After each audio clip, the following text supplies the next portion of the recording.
Effective brooding management is the key to the success of higher flock performance. The first 10 to 14 days of a chick's life is very crucial because chicks can gain up to 4 times their body weight during this phase. This exponential growth rate is achievable when chicks are provided with a comfortable environment. Godrej Aggrovate presents the art of brooding management for higher flock performance.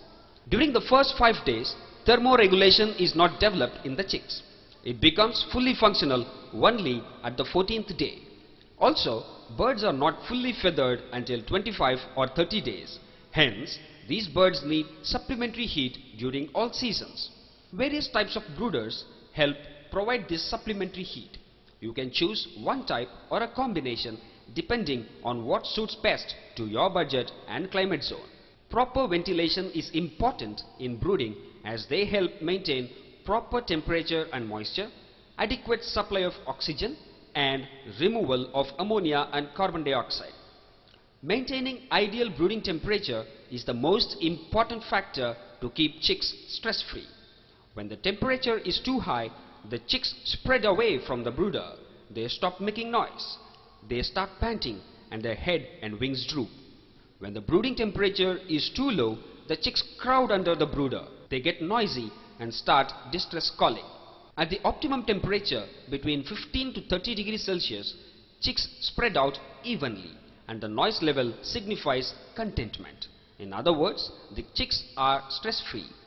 However, in drought conditions, uneven light distribution or due to external noises, the chicks huddle in one corner. This depicts that the birds are highly stressed and needs immediate identification of the cause and instant remedial measures. High brooding temperature also causes dehydration and pasting in birds, which results in poor growth and also premature death. Low brooding temperature causes chilling or brooding pneumonia, which makes them susceptible to diseases like ascites. While they huddle together near the brooder for heat and end up smothering, this can also result in death.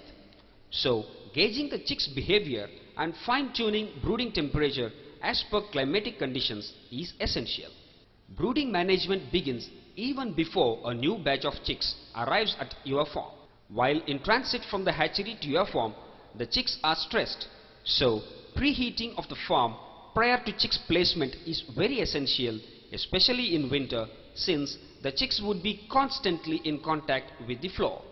Warming up the environment and bedding material reduces cold stress to the birds.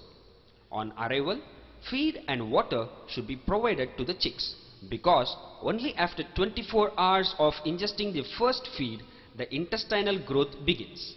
Once the GI tract starts developing, the birds will be able to utilize dietary carbohydrates and amino acids which augment the growth rate. Plate feeding or tire feeding is recommended for the first 7 days. Also, the placement of feeder and drinkers in thermo-comfort zone, that is, in close proximity to the brooding area, increases feed intake and reduces stress. Proper care and vaccination helps prevent diseases like omphalitis, pullorum, salmonellosis, and coli bacillosis.